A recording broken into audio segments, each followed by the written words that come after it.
Hi, I'm Bruce Madden and welcome to FinTech Lab. Throughout the program we'll be showcasing some new and interesting emerging technologies. Advice professionals will test and run those technologies through their paces and give you, the audience, some practical advice about how that would integrate into their advice practices and the benefits for the clients, for the advisors and for the employees and other people that are involved in making professional advice a much better proposition.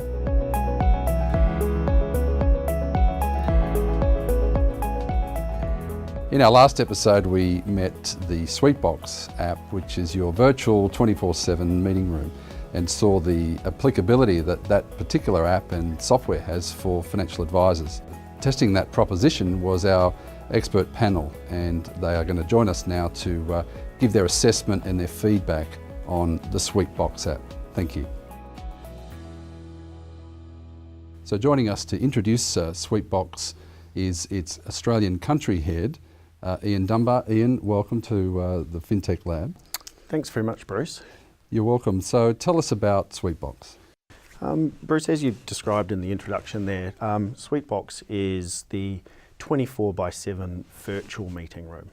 What Sweetbox has been specifically designed to do is to allow anybody that's the user of Sweetbox to conduct a meeting virtually through a video meeting, but not just that, to be able to share anything that might be on the screen of one of the participants. And that's all designed to enable the whole components of a meeting to be completed and ultimately conclude your business, sign off the result and move on.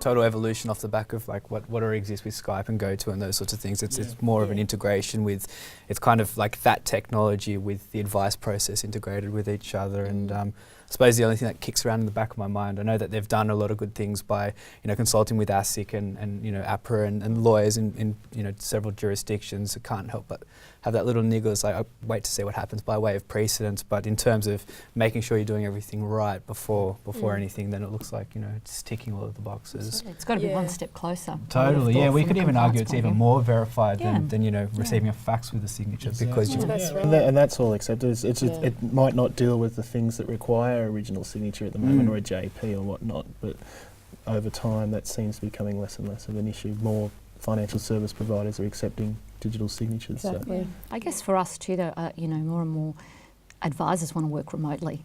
So giving them the ability to do that and be able to liaise back with the office even at this front, I don't just see it being a client advisor thing. I really can see it having uses across, absolutely across the whole business, where sometimes we waste time while they're in the office doing administrative things that really we could have done while they weren't in the office. So. Yeah, absolutely. And I suppose there's also, you talk about robo-advice and that sort of thing, and that's kind of taking off, and that's the flavour of the month. So, something like this absolutely affords, the future generation to interact with the advisors without having to trek it into the office and do those sorts of things. It's, it's very, it's an exciting time for a technology like this to be introduced into the financial services world. Yeah.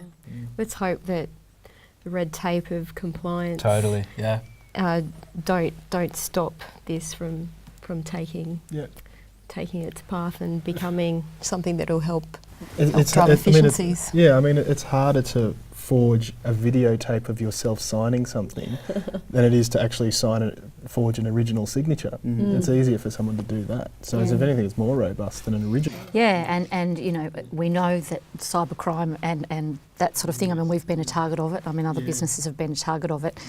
Even when the client says they're too busy to come in but have sent us a form, the fact that they can actually do this on their mobile phone or their tablet, there's kind of no excuse, even if you don't have time to get to the office, to say, that's great, we can do that for you, we can action that advice, but what time are you available this afternoon, and we'll link you in to a meeting, and that's going to stop that completely. You know, yes, you need your money urgently, you just want to do this quick withdrawal or whatever it is, to a, you know, foreign bank account.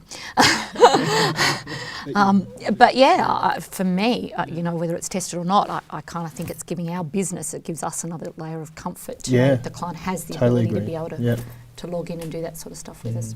The other really cool thing is the seamless integration with CRMs as well. So, you know, on the file noting piece, if that's integrating in the back end into your CRM, then how fantastic. Double handling things. Yeah, absolutely. You're not having to get somebody to enter it into. It's just seamlessly integrated. That's great.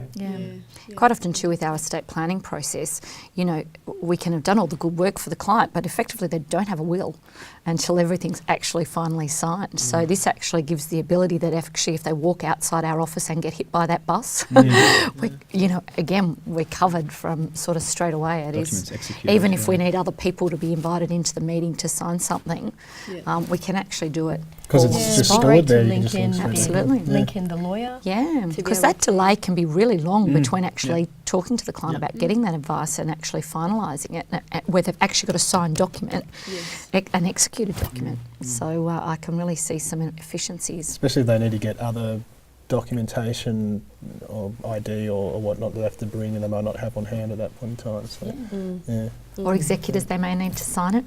For guardianships, all that sort of stuff. So, you know, it's removes the barriers, pretty powerful, How much was it again? $49 a month. So as a business owner, I would have to say that price, to me, to know that they've got that comfort across the business, I think it's fairly reasonable. You'd spend that in a cab from one side of Sydney City to the other, right? So, you know, one meeting. Aren't you on a train? that's true. So from a pricing perspective, makes you know. And again, that's kind of cool that technology is affording these efficiencies at a relatively low cost. So, you know, that's fantastic. Yeah, it's a question of adoption. I've said it previously that it's a matter of educating the advisors to realise that all this needs is a Wi-Fi connection. Most people's laptops have got webcams now, so it's a lot more ubiquitous than it was even, say, 3 to 5 years ago.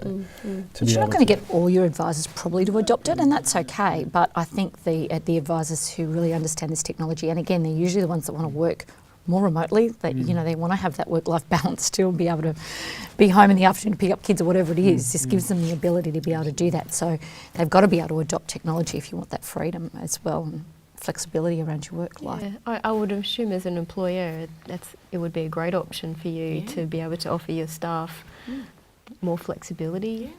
As I said, I like it. I can see why I would adopt it in my business. I would just be concerned about the training side and making sure that we had adequate support when it came to making sure people were using it effectively and that things were being stored in the right spot.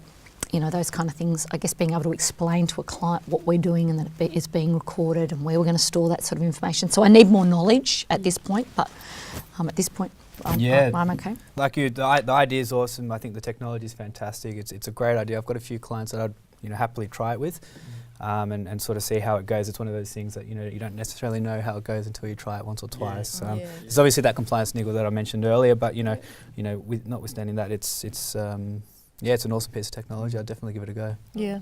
Look, I agree. I think it offers a really nice engagement piece for advisors, especially working remotely.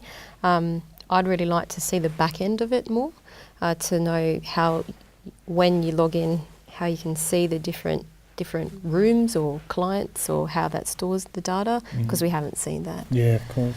Yeah, I mean, I like it as well. It's for me, it's similar to Ray. It's once you actually start using it in real time with real clients that you start to work out, well, is this more onerous than what we already are doing, or is it really saving a lot of time? And it looks like it does, but you don't really know that until you're actually using it. The pricing model, that it's a per month model, so you can switch it off if you don't use it. I think it's quite good.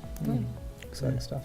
So there you have it, FinTech Lab, advice professionals giving real practical opinion, ideas, feedback, testing software, and giving our audience a really clear sense of what's in the future and what's present right now and available to advisors. It's a very exciting time for financial advice and FinTech, and we thank you for watching our program. Thank you.